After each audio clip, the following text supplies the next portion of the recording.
conclusion was that I killed my daughter. I've had meetings with each of the new police chiefs at my request. They never called you? No. Up until recently, the new police chief asked for a phone call, which was great. I was eager. She called me, gosh, I don't know, just before Christmas. And we talked for 20 minutes or so, and I was very appreciative of that. But that was the first initiative the police have ever made to talk to us, other than an official, whatever they call it, interrogation. That seems extraordinary. Well, it's bizarre, but the whole thing has been bizarre up until this point. They made up their mind on day one, and the conclusion was that I killed my daughter. And as I say, their whole effort was to explain away the DNA, so that was taken off the table. There was other evidence that, wasn't as strong, because that's the first thing a defense attorney would say is, whose DNA is that? Well, we don't know. It's not important. No, yes, it is important. I just quickly realized Hoffman-Pugh wasn't just another employee moving quietly through the Ramsey household.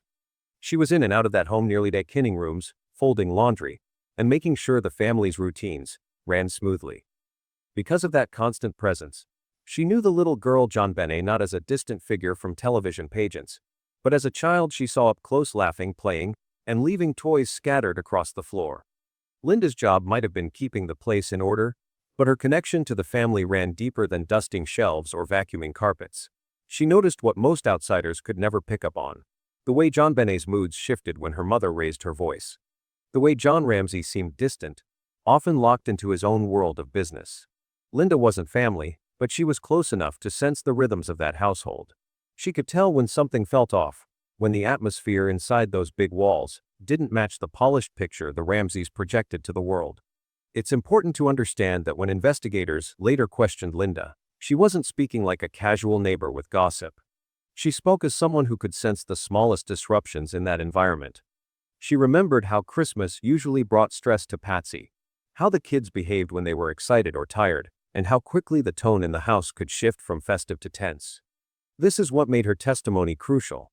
She could confirm if an object belonged in a certain place, or if something had been moved. She could say with confidence whether a blanket came from JonBenét's bedroom, or whether a dish of pineapple was unusual for that night. Those observations might sound small, but in a case built on fragments of detail, they mattered.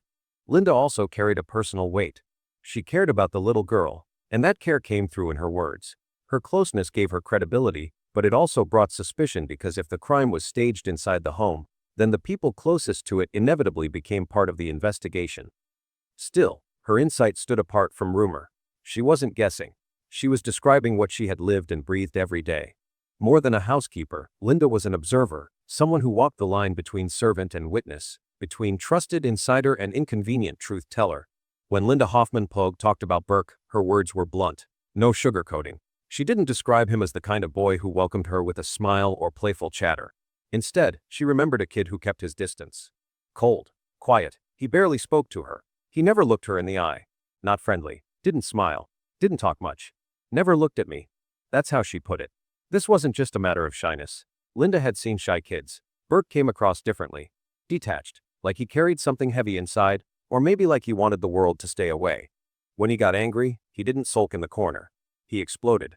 She recalled one moment that stayed with her, the boy slamming a golf club down on the floor with enough force to leave a mark. It wasn't just play, it was furious. That memory took on a darker shade after JonBenét's death.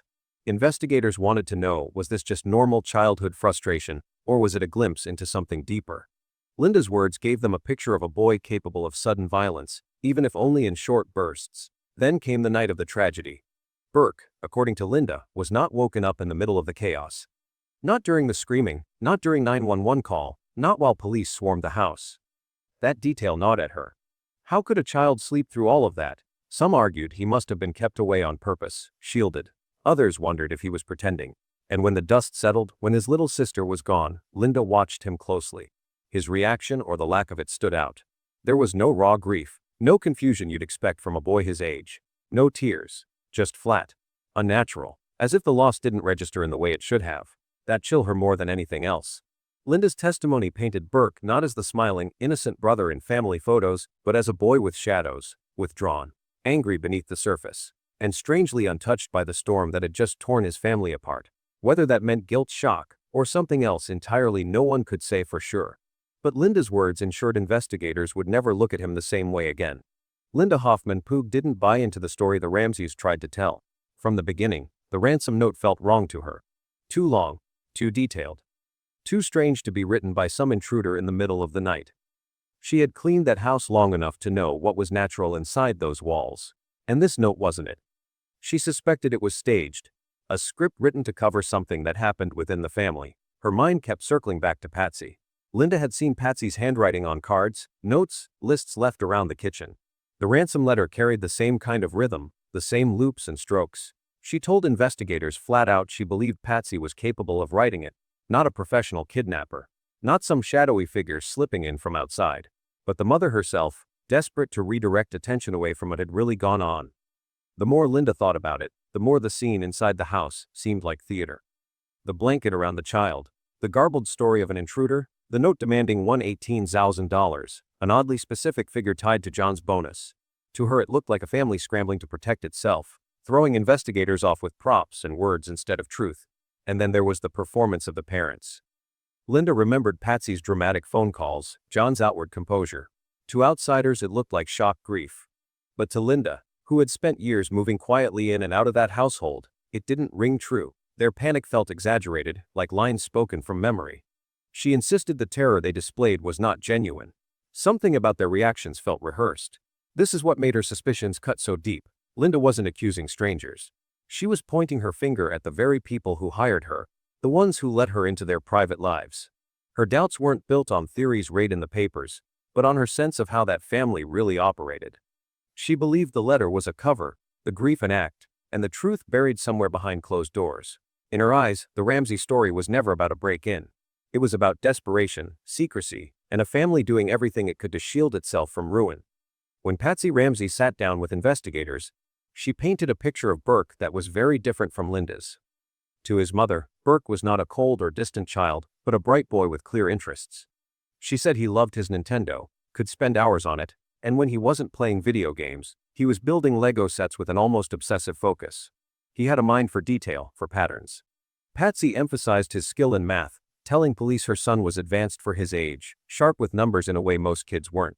She wanted people to see him as a normal boy, smart and playful, not the strange, withdrawn figure others described. In her testimony, Burke had friends he trusted, a circle of boys his age who often came around. Kids from good families, safe company. Patsy leaned on those details as if to prove Burke lived the kind of life any suburban child should. But underneath, there was tension. Patsy's words often felt rehearsed, as if she needed to stress his normalcy, because others might see something else. She made sure to highlight his intelligence, his ability to solve problems, his companionship with boys his age. It was the portrait of a well-adjusted child, one who couldn't possibly be linked to anything dark inside that house. Investigators listened, but the contrast didn't escape them. Here was a mother insisting her son was bright and socially connected, while people like Linda suggested he was withdrawn, angry, unreachable. Which version was closer to the truth? Or were both sides looking at the same boy through different lenses? One through maternal instinct to protect, the other through a worker's candid distance. What mattered is that Patsy's testimony became part of the defense, a way to shield Burke from suspicion. She wasn't just describing a boy with toys and friends. She was laying down a narrative. Burke is innocent, engaged, far removed from the violence that struck his sister. For Patsy, this wasn't only a statement, it was a wall. A mother's attempt to guard her son with words, to rewrite the image others might already have begun to form. Among the fragments of testimony and whispers in this case, one detail about Burke Ramsey has always stood out. It wasn't about grades or friendships or toys. It was about what he did when no one was watching closely enough. Linda Hoffman-Pugh, the housekeeper, remembered it. Investigators noted it. There were reports that Burke smeared feces on JonBenét's belongings, her toys, her bed sheets, even the walls of her room. It wasn't just a single incident. It happened more than once. To the outside world, that sounds unthinkable, even grotesque. But to people who study childhood behavior, it raises alarms about deeper issues. Children act out in strange ways when they can't express themselves, when something inside them doesn't have a safe outlet. Some break toys. Some go silent. Burke, according to these reports, Used filth as a weapon, a signal, maybe even a form of control. It left his little sister humiliated and confused. It left adults disturbed. The question that investigators and psychologists kept circling back to was this: what does that mean? Was it just the odd mischief of a young boy? Or was it a window into emotional dysfunction? Linda believed it was the latter. She said Burke had problems controlling himself, that his temper could flare, that he didn't handle anger in normal ways. The golf club slammed into the floor. The smears left in places no child should target at all suggested a boy who acted on impulses, who didn't know how to contain whatever churned inside him. And yet, there was another layer. Not just outbursts, but withdrawal. Burke wasn't known for loud tantrums in public. He didn't cry easily. When something traumatic happened, he seemed to go flat. People described it as emotional freezing, a kind of shutdown. As if his system couldn't process fear or grief in real time, so it just locked up. That reaction became striking after JonBenét's death. A sister gone, a house filled with police, parents unraveling, and Burke stayed calm, almost too calm. No tears, no panic, no questions that a 9-year-old should have been asking. He spoke in the same flat tone. He behaved as though the nightmare unfolding around him was somehow detached from his own reality. For investigators, this wasn't easy to read. Was it innocence, shock, or a chilling kind of indifference? These two sides, loss of control in private moments and the icy composure in the crisis, formed a disturbing pattern. On one hand, he left behind signs of anger, disgust, and raw impulses. On the other, he could seal himself off completely when emotions became too much. It wasn't a picture of a balanced child. It was a portrait of extremes. To a mother like Patsy, those behaviors could be brushed aside, rationalized as quirks, accidents, or growing pains. To Linda, who lived inside the daily rhythms of that household, they looked like warning signs. She worried about what might happen when those impulses met real conflict. When a boy who smeared filth and froze under pressure was left alone with his younger sister. For the investigators who reviewed Linda's testimony, the disturbing detail of feces on a child's toys wasn't simply gross. It was psychological evidence. A glimpse into a boy who couldn't or wouldn't channel his emotions in healthy ways. And when you lay that alongside the unnatural calm after JonBenét's death, the profile becomes even more unsettling. Whether Burke's actions were the cries of a troubled child or something darker, they remain one of the most haunting elements of the case. They raised questions no one could ignore. What was happening in his mind? And how much of that secret world spilled over into the tragedy that ended his sister's life? Former Boulder detective Steve Thomas did what few inside the investigation were willing to do. He put his doubts in writing. In his book Inside the Ramsey Murder Investigation, Thomas broke from the official line and spelled out what he believed. He wrote, "I believe Burke may have been the one who harmed his sister, and the parents covered it up." For Thomas, this wasn't wild speculation. It was the conclusion of years of frustration. He had watched the case twist and collapse under pressure. He saw evidence that pointed back toward the Ramsey household, marks on the child, the odd ransom note, the strange behavior of the family. But what disturbed him most was the way everything always seemed to circle back to Burke, a 9-year-old boy, shielded by two parents who had everything to lose. Thomas described how the Ramseys presented a perfect front to the media, smiling interviews, carefully chosen words, a public image of grief and faith. But behind closed doors, he believed, was a darker story. A child had lashed out, an accident had turned fatal, and then two parents, terrified of scandal and prison, staged a scene to protect their only surviving son. The theory cost Thomas his career. He faced backlash, lawsuits, and accusations of bias. Critics said he had no hard proof, only suspicion. Supporters argued he had the courage to say what others whispered. Either way, his stance left a mark. He was the first investigator to stand up publicly and say, maybe the killer wasn't outside the house at all. Maybe he lived inside it. Steve Thomas didn't just throw out a theory for shock value. He tried to root it in detail, in the kind of evidence that pointed inward, not outward.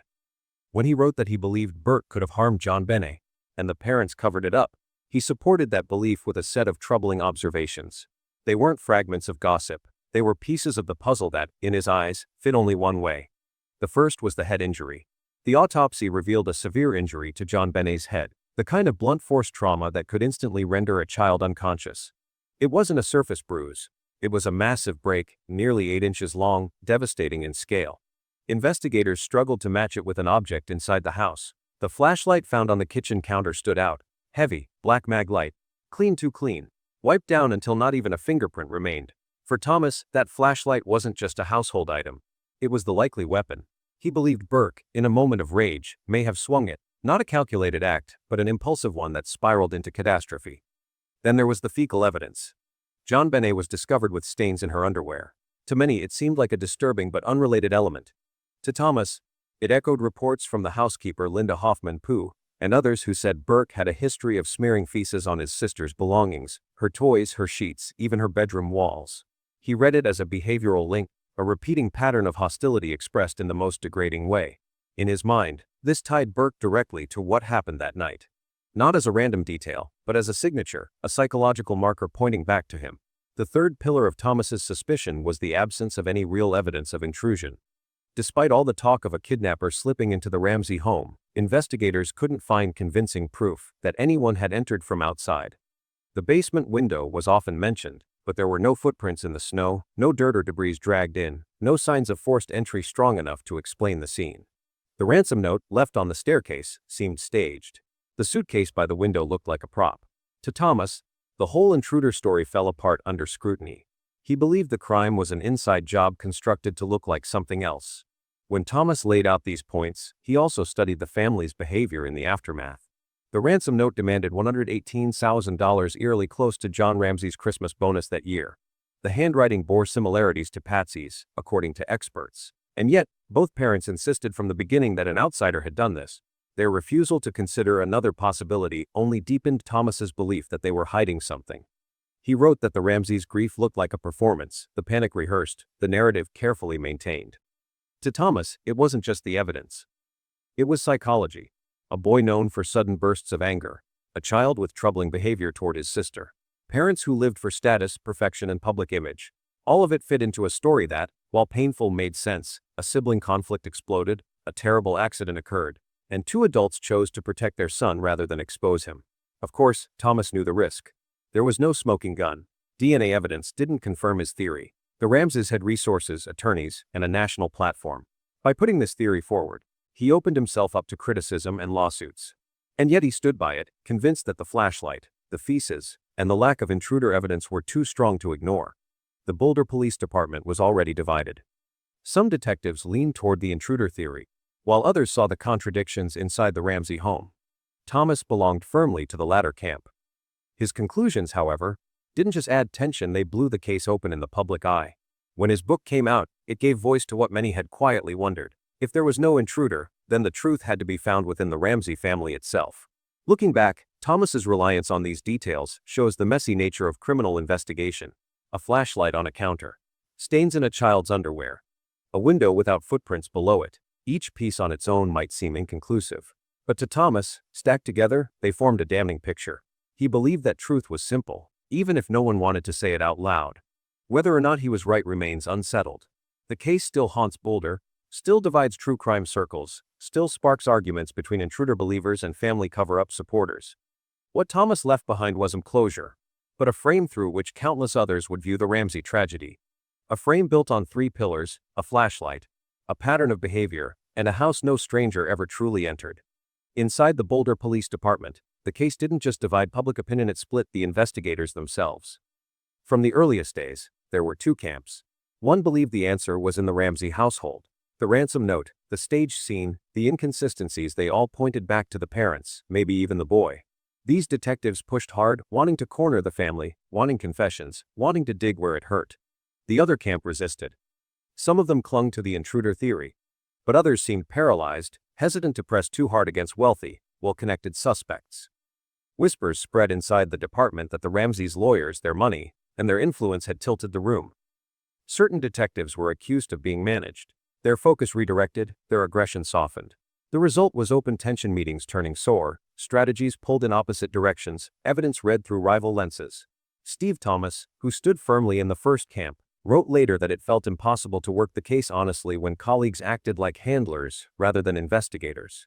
He described an atmosphere where politics and fear of lawsuits outweighed the pursuit of truth. Those who wanted to press the family were branded as reckless. Those who urged caution were seen as compromised. The fracture crippled the investigation. Leads were left hanging. Promising theories were abandoned. Instead of a unified push, the case became a tug of war.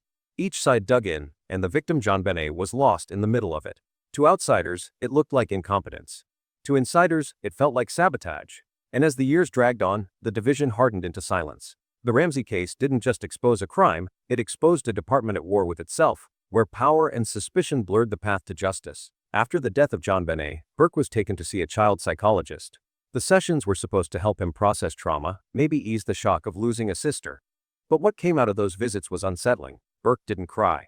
Not once. The doctor noted how unusual it was. A 9-year-old, suddenly without his younger sister, should have shown some kind of raw emotion, tears, confusion, even anger. But Burke stayed flat. No outward grief. No visible pain. He didn't ask questions either. He never wanted to know what happened, never pressed for details, never even raised her name. It was as if the subject didn't exist for him. When the doctor tried to guide him toward talking about JonBenét, he shut down, avoided, and redirected. His refusal wasn't loud. It was quiet, sealed off like a wall that couldn't be cracked. And when he did speak of the night, his tone chilled the room. No tremble in his voice. No signs of distress. He could recount the facts in a detached way, but there was no emotional weight behind them. Clinical, empty. Like reciting lines about someone else's story. The psychologist wrote that Burke displayed an unusual lack of affect. Professionals debated what that meant. Some argued it was shocking, his mind freezing to protect him from unbearable truth. Others saw it as something darker, a boy who didn't register empathy in a normal way. Either interpretation left investigators uneasy. The sessions confirmed what Linda had already sensed: Burke didn't react like other children. Whether it was trauma shutting him down or something innate in his character, his silence and his blankness made the tragedy around him even harder to understand. When the tapes of Burke Ramsey's interviews with getters finally surfaced, they became some of the most scrutinized pieces of evidence in the case. Viewers expected a grieving brother, maybe a shy boy struggling to explain what he knew. Instead, what they saw unsettled nearly everyone who watched. Burke smiled. Not broadly, not with joy, but with a strange little grin that flashed at the most inappropriate moments. While recounting details of the night his sister vanished, he smirked as though he were remembering something funny. The contrast was jarring. His words described tragedy, yet his expression seemed disconnected, almost amused. Psychologists call it incongruent effect when emotion doesn't match the subject. To the public, it looked like something worse: indifference. Investigators noticed the small, nervous habits too. One in particular stood out. Burke scratched at his mouth whenever questions grew uncomfortable. It wasn't random fidgeting. The timing matched moments when he was pressed, when his answers hesitated, when the possibility of lying hung in the air.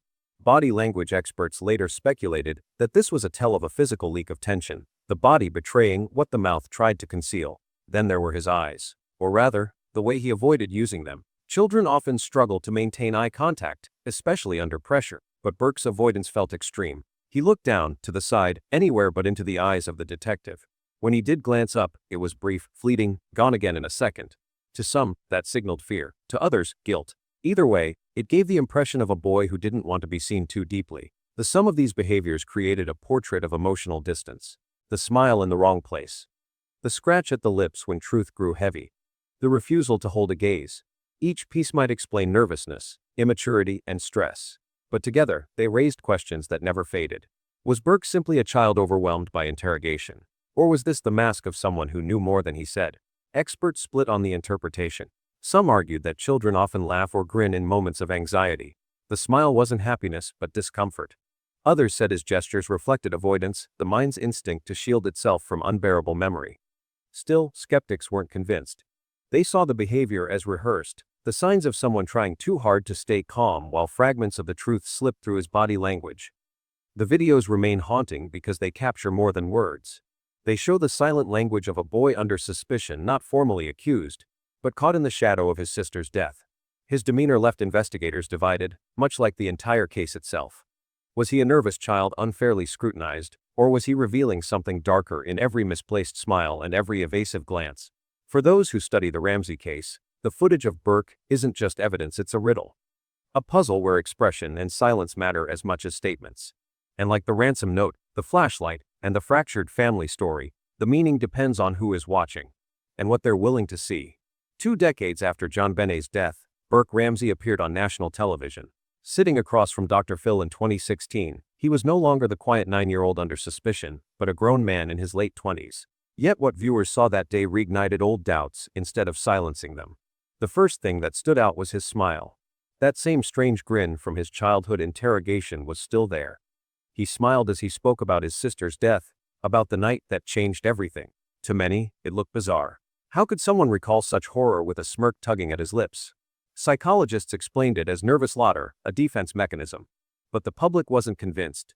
The image of a smiling brother, talking about tragedy, felt unsettling.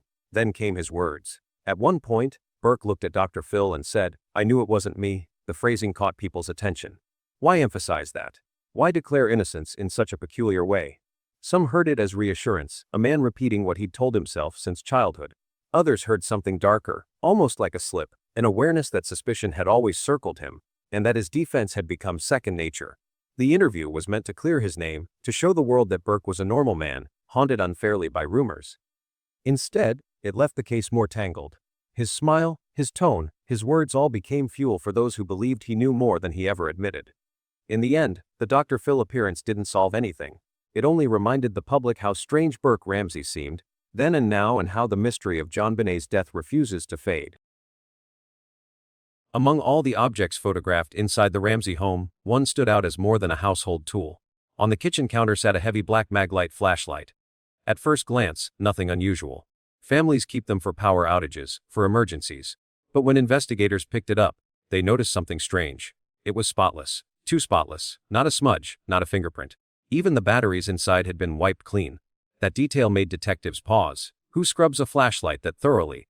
Not just the outside casing but the insides as well. It didn't look like cleaning. It looked like erasing. A deliberate act to remove trace evidence. The autopsy revealed JonBenét had suffered a head injury 8 inches long, devastating in force.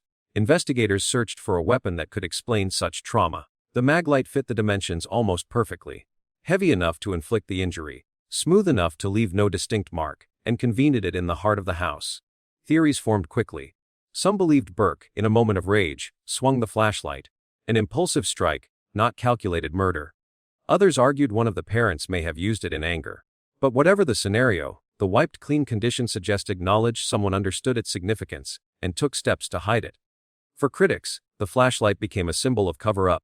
It was more than an object. It was a clue to the psychology of that night. A violent act had occurred, and instead of immediate transparency, someone moved into damage control. Cleaning, wiping, staging. Preserving image over truth. The Ramseys never acknowledged the flashlight as a weapon. They offered no explanation for why it was so meticulously cleaned. But its silence spoke louder than words. In a case full of contradictions, the Maglite sat at the center, ordinary in appearance, extraordinary in implication. To this day, it remains one of the strongest pieces of physical evidence, suggesting the tragedy didn't come from an intruder outside, but from something that exploded within the walls of that perfect Boulder home. One of the most overlooked but telling details in the Ramsey case came not from the ransom note or the flashlight, but from the coroner's table. During the autopsy, undigested pineapple was found in JonBenét's stomach. The timing mattered. She had eaten it within an hour or so before her death. Yet Patsy insisted she had not fed her daughter pineapple that night, and John said the same. Still, investigators photographed a bowl of pineapple and milk sitting on the kitchen table. Next to it was a tall glass of tea, and in that bowl, forensic testing revealed fingerprints. They belonged to Burke. The implications were chilling. At the time of night when JonBenét should have been asleep, someone served her pineapple. The only people awake and capable of doing so were inside the house. The parents denied it, leaving one conclusion: Burke had been involved in that late-night snack. Whether he fed it to her or shared it with her, his prints tied him directly to the scene. Why did this matter so much? Because it unraveled the neat story told by the Ramseys. They claimed they'd all gone to bed after the Christmas party. But JonBenét hadn't stayed asleep. She was awake long enough to eat. Awake long enough to be in the kitchen. And awake at the same time her brother was. Some investigators theorized that the pineapple led to a sibling conflict, Burke guarding his snack, JonBenét reaching for it, an argument sparking in the middle of the night. If the flashlight was the weapon, the pineapple was the trigger. A small, ordinary detail that cascaded into disaster. The Ramseys never explained the fingerprints. They never offered a reason why Burke's handprint was on that bowl. They denied it, sidestepped it, and tried to fold it into their version of events. But the truth stayed there, in the kitchen. A simple bowl of pineapple, pointing to a moment that may have started everything. From the start, the ransom note left behind on the Ramsey staircase looked wrong. Too long, nearly 3 pages. Too messy in structure. Rambling phrases, strange shifts in tone. It read less like the work of a cold professional kidnapper, and more like something patched together by someone inside the house. Investigators noted its childish quality of long-winded sentences, odd repetitions, wording that felt exaggerated rather than precise. This wasn't the crisp demand of a criminal ring. It was a jumble. Words like, "don't try to grow a brain," sounded less like a threat from an organized group, and more like something overheard and repeated. That quality stood out to handwriting experts and detectives alike. Then came the ransom amount, $118,000. Not a round number, not a typical demand. It matched exactly John Ramsey's Christmas bonus from Access Graphics that year. Outsiders couldn't have known that figure, but inside the house, it wasn't a secret. It was the kind of detail that could have slipped out in casual conversation, overheard by a child listening from the corner. To some investigators, this tied the note back to Burke. He was 9 years old, surrounded by adult talk he didn't fully understand. He could have heard his father's bonus amount, tucked it away, and later repeated it. If the note was staged by someone in the household, its awkward style and oddly specific number looked like fingerprints of a child's influence directly or indirectly. Critics argued that Patsy herself likely wrote it, that the handwriting leaned toward her style. But even then, the childlike echoes couldn't be ignored. Long phrases, dramatic threats, mixed tones like an adult trying to mimic an outsider, but unconsciously drifting into the kind of muddled language children use. The ransom letter was supposed to be proof of an intruder. Instead, it read like a clumsy prop, carrying traces of the very household it came from. Its childish rhythm and suspiciously precise dollar figure made it less a kidnapper's demand and more a window into what really went on inside the Ramsey home. The ransom note found in the Ramsey home has always been the centerpiece of suspicion. 3 pages long, rambling, with dramatic threats and clumsy phrasing, it didn't sound like the work of hardened criminals. It sounded off, as if someone was trying too hard to imitate what a real ransom note should look like. Investigators quickly noted the strange style, long-winded sentences, childish exaggerations, and uneven tone. The phrases were awkward, almost playful at times, shifting from menacing to oddly casual.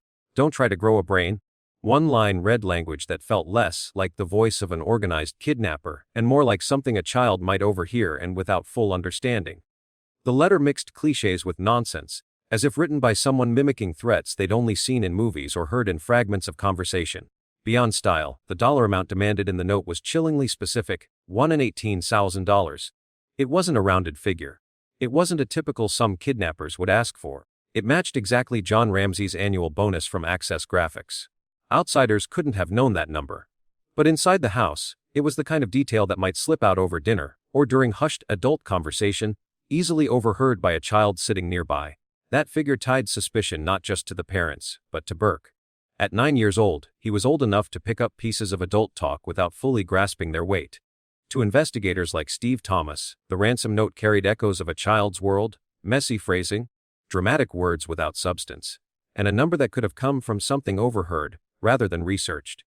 If Patsy did write the note, as some experts believed, she may have unconsciously mirrored her son's language patterns, folding them into the script.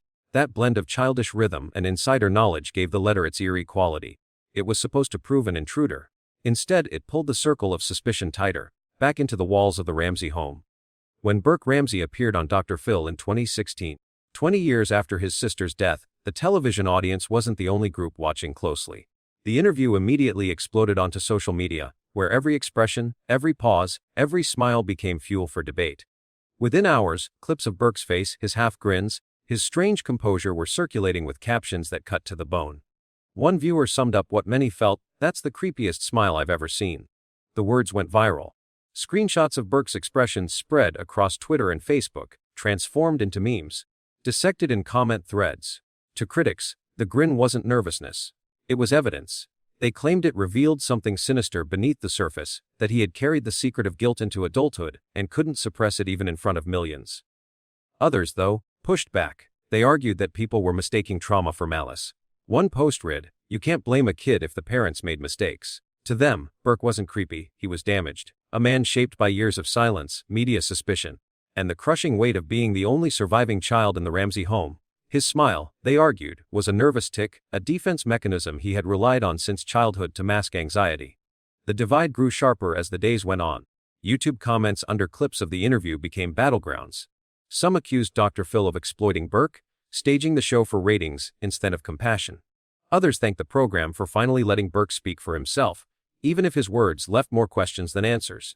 What united everyone was fascination. Social media didn't let the interview fade into a one-day story. It amplified it, gave it second and third lives. Hashtags kept resurfacing: Burke Ramsey, JonBenét, creepy smile. Old suspicions gained new traction, while new defenders rallied to protect Burke's name. The digital reaction revealed how much unresolved pain the case still carried. For some, Burke's smile was proof of guilt. For others, it was proof of the world's cruelty projecting monstrosity onto a man who had already endured 2 decades of whispers. Social media didn't bring clarity. It brought volume. Every post, every meme, every thread only showed how deeply divided the public remained. 2 decades after the crime, the court of opinion was louder than the court of law. And in that court, Burke Ramsey was once again on trial, judged not by evidence, but by the curve of his lips on a syndicated talk show. For all the suspicion that has circled Burke Ramsey for nearly 3 decades, one fact remains unshaken: there is no direct forensic evidence tying him to the crime. The investigators scoured the Ramsey house, tested objects, compared DNA, and analyzed fibers. But Burke's DNA was not found on the ligature, not on the blanket, not under JonBenét's fingernails. His genetic profile simply wasn't there. This absence matters. In a case where speculation has often outweighed proof, forensic science is the one tool that cuts through narrative. The presence of unknown male DNA on JonBenét's underwear only deepened the divide. To some, it was contamination or irrelevant transfer. To others, it was the strongest indication of an intruder. Either way, it didn't match Burke. Critics of the Burke theory argue that if he had been directly involved, some trace would exist. Children are messy. They don't plan meticulously, they don't clean up perfectly. If Burke had struck his sister, if he had handled her, if he had tied or staged anything, why didn't his DNA show up? The simplest answer is that he wasn't physically involved. Supporters of the theory counter with psychology, not science. They argue that his parents might have shielded him, cleaning and staging the scene, wiping down evidence like the flashlight. Still, the fact remains, forensic science has never placed Burke at the center of the crime scene. And that is why, in court, suspicion would likely crumble. Jurors demand physical proof. Without DNA, without fingerprints, without forensic connection, Burke is guilty only in the eyes of public opinion, not in the realm of law. The tragedy is that in the absence of evidence, suspicion lingers longer. The void is filled by speculation, by interviews, by mannerisms. And Burke Ramsey remains, in the eyes of many, condemned not by science but by perception. Another cornerstone in the defense of Burke is a simple truth: children do not process or display emotions the way adults do. Investigators, journalists, and millions of viewers judged his smiles, his nervous gestures, his flat affect. But was it fair to interpret them through an adult lens? Experts in child psychology argue no. A 9-year-old confronted with trauma may laugh at the wrong time, not out of joy, but out of anxiety. Nervous laughter is a shield, a reflex that masks fear. What adults see as creepy might simply be a coping mechanism, the body's way of releasing pressure when the mind can't handle it. The same applies to emotional shutdown.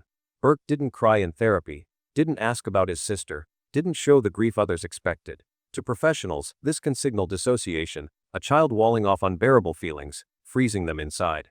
It doesn't prove guilt, it proves survival. Behavior that looks suspicious to adults may be normal in the developmental framework of children.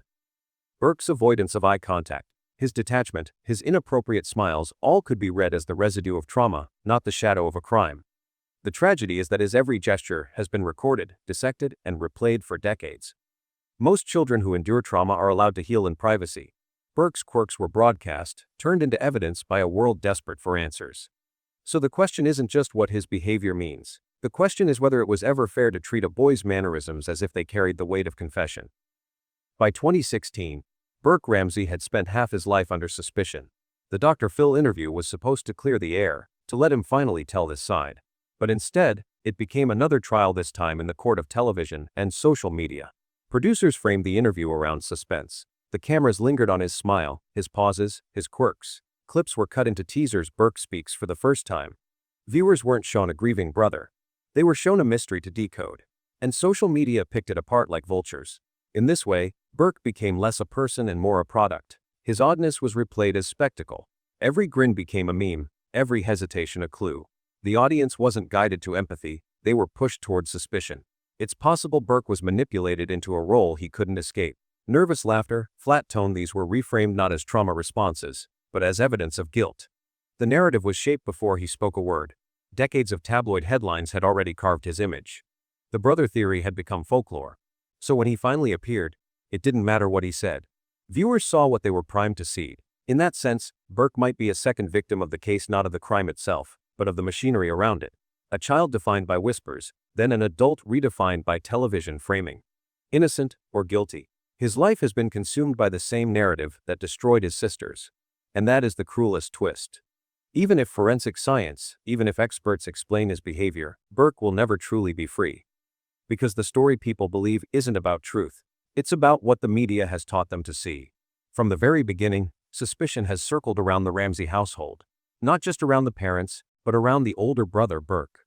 Over the years, several voices have contributed to this theory, each one adding another layer of unease. None of them proved his guilt, but together they formed a troubling picture. The first and perhaps most unsettling came from Linda Hoffmann-Pugh, the Ramsey housekeeper. She had lived inside the family's daily rhythms, cleaning their rooms, preparing their spaces, observing what outsiders could never see. Her words about Burke were blunt, not friendly. Didn't smile. Didn't looked at me. She remembered a boy who was distant, withdrawn, and prone to sudden bursts of anger. She recalled him slamming a golf club into the floor, furious and out of control.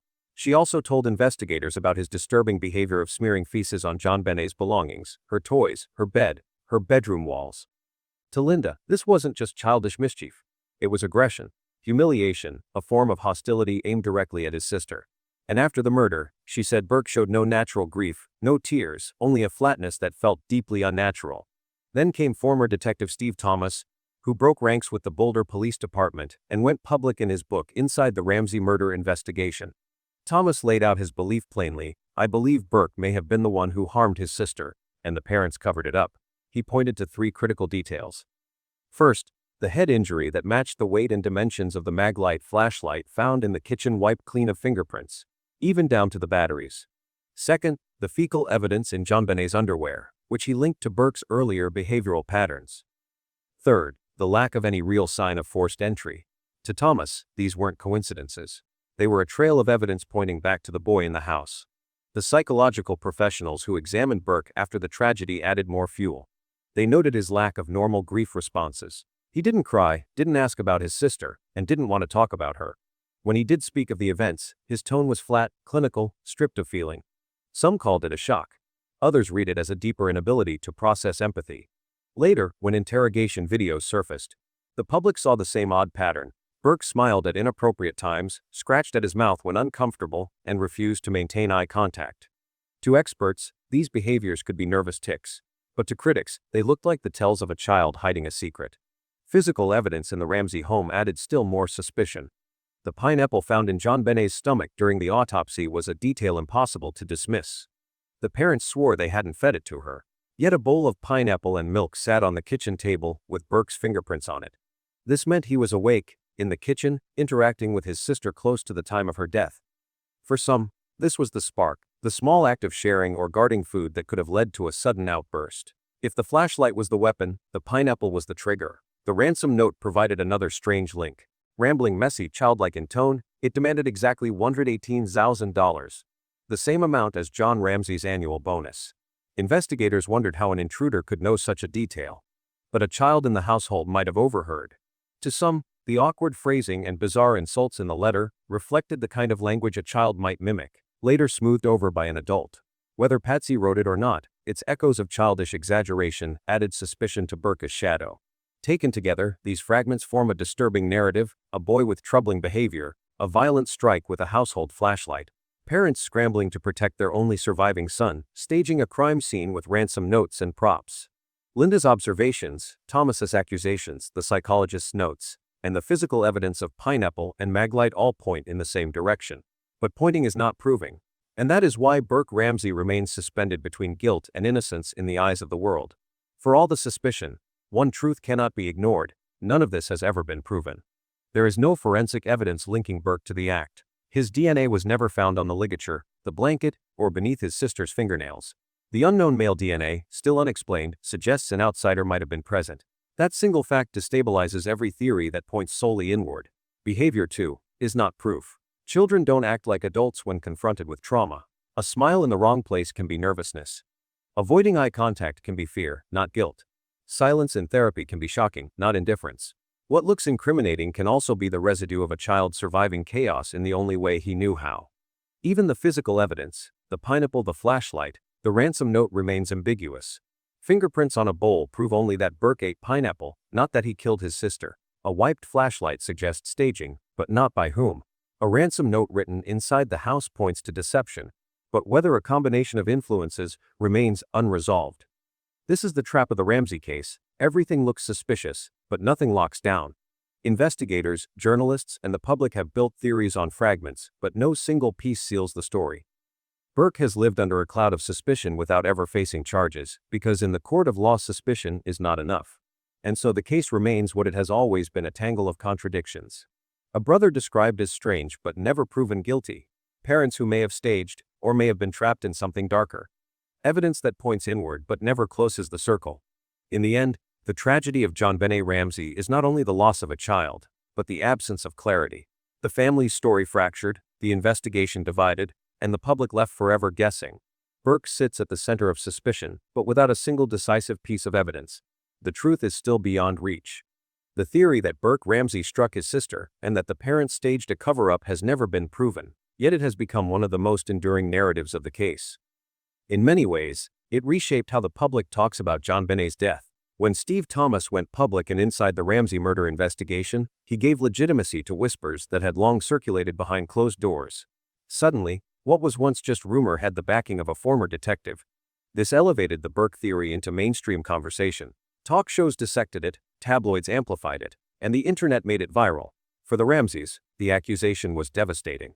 It wasn't just strangers calling them negligent or complicit, it was a lawman pointing directly at their son. Their public defense became a balancing act, expressing grief for their daughter, while simultaneously defending Burke. They hired attorneys, fought lawsuits, and gave interviews carefully crafted to present Burke as a normal, intelligent boy who had suffered alongside them. Yet the shadow of suspicion never faded. When Burke appeared on Dr. Phil in 2016, hoping to reclaim his image, the result was the opposite. His smiles, his strange calmness, his phrasing "I knew it wasn't me" all reignited the old theory. Social media flooded with comments branding him guilty, creepy, untrustworthy. The internet age turned him into a character in a collective story, rather than a man with his own life. The persistence of the Burke theory reveals something about the public's relationship with crime stories.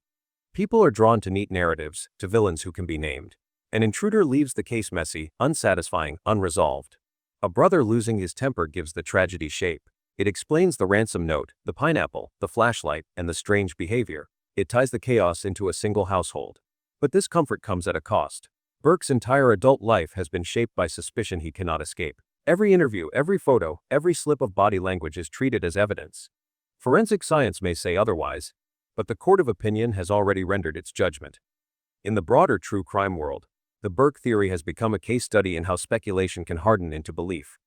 Podcasts, YouTube documentaries, books all return to the same question: could a 9-year-old have done it? The repetition makes the theory stronger, even without proof. The legacy, then, is double-edged.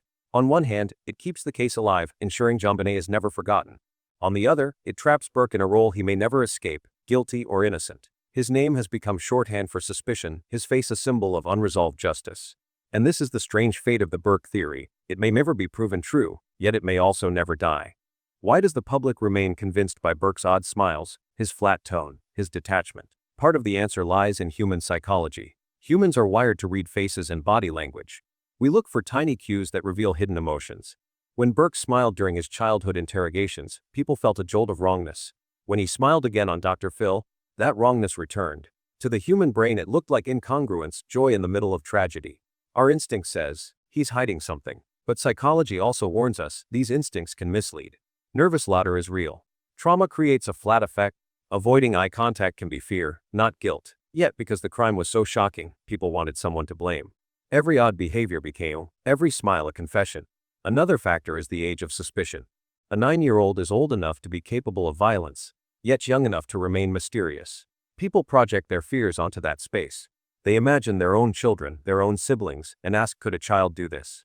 The possibility terrifies, but it also fascinates, and fascination hardens into theory. Media framing deepened the effect. Tabloids replayed his expressions. Documentaries slowed down his smiles, froze his glances, and emphasized his silence. Viewers weren't given narrative footage, they were given a narrative to decode. And decode they did, interpreting every gesture as guilt. This is the paradox. The absence of forensic evidence left a vacuum. And vacuums are filled by human imagination.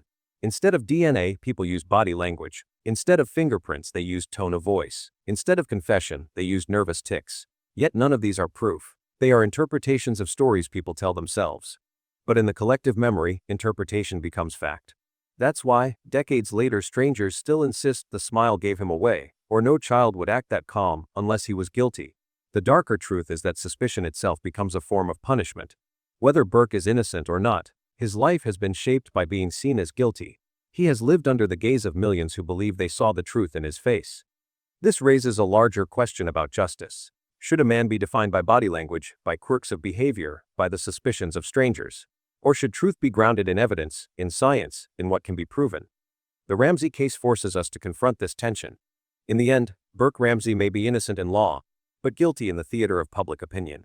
And that theater may be louder, harsher, and more permanent than any courtroom. The Ramsey case has always existed in a fog of suspicion. Every detail examined, every theory debated, every interview replayed, and yet, nearly 3 decades later, the truth remains elusive. When the evidence is stacked, one thing stands out: it may or may not have been Burke, but the family almost certainly staged the scene. The ransom note, 3 pages long, written on paper from Patsy's own notepad, in handwriting resembling hers. The Maglite flashlight, wiped clean even to the batteries. The bowl of pineapple with Burke's fingerprints, denied by both parents. A suitcase moved near the basement window, as if placed there to sell the story of an intruder. Each clue could be explained away in isolation. But together, they don't look like random chaos.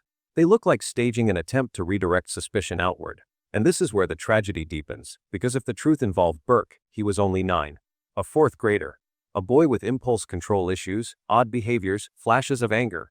Yes, but still a child. If he struck his sister, if the violence was a momentary loss of control, the response should not have been to cover, to conceal, to write a ransom note in the middle of the night. The response should have been intervention, treatment, accountability mixed with compassion. Children who hurt others don't need stage-managed protection.